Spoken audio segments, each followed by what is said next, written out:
Good morning again, brothers and sisters, and happy Monday to all of you. And let us now listen to the word of the Lord this morning. And today's Bible verse is taken from the book of Revelation, verse 19 to 21. As many as I love, I rebuke and chasten.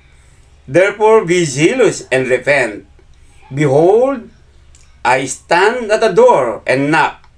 If anyone hears my voice and opens the door, I will come into him and dine with him, and he with me.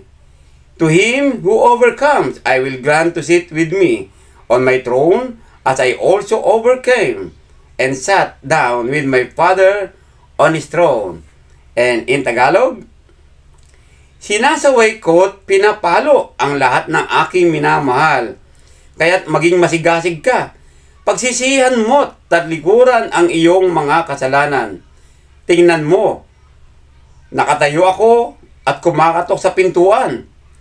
Kung di rin ninuman ang aking tinig at bubuksan ang pinto, papasok ako at kakain akong kasalo niya.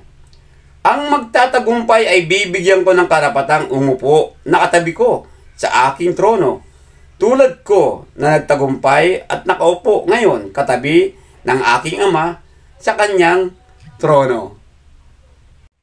Mga kapatid, muli magandang umaga sa inyo at narito muli na naman tayong pinalakas ng salita ng Diyos. Ito sinabi sa atin na sinasaway daw po ng Panginoon. Sino? Ang kanya pong mga mahal. Sa mga tuwid kapag tayo'y nakakaranas ng mga pagsaway, tayo po ay may mahal ng Panginoon Diyos. Kaya po kung sinasaway tayo ng Panginoon, huwag niyo pong baliwalain. Magsisi po at magbagong buhay. At higit sa lahat, huwag niyo pong isarado o ikandado ang inyong mga puso, ang inyong buhay sa Panginoon Diyos. Patuloy siyang kumakatok sapagkat lagi siyang nasa pintuan natin. Buksan natin.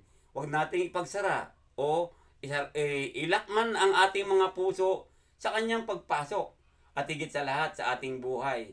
Kaya dito mga kapatid, malalagpasan natin ang lahat ng mga bagay kung kasama natin ang Panginoong Hesus. At nang sa ganon, makakaupo tayo sa kanyang tabi sa may trono. Kaya po mga kapatid, narito po muli pinapahiwatig sa atin ng Panginoong Diyos. Labis niya po tayong mahal. Kaya patuloy siyang kumakatok. So buksan natin ang pintuan. Huwag natin isarado, o huwag natin ikandado, o huwag natin ipadlock.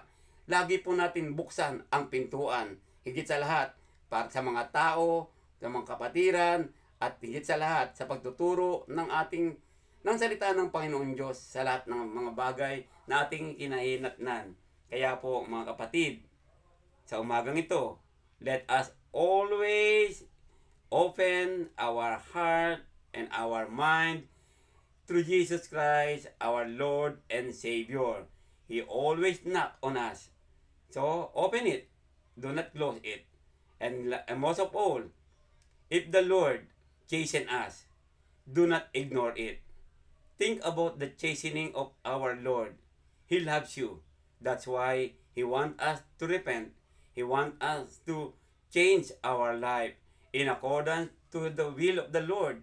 Kaya po mga kapatid, muli sa umagang ito, paalala sa ating lahat, kaya natin malagpasan ang mga paghirap, kaya natin lagpasan ang mga pananakop ng kasamaang ito. Kung ang Panginoon Diyos ay pinapasok natin sa pintuan ng ating buhay, sa pintuan ng ating puso.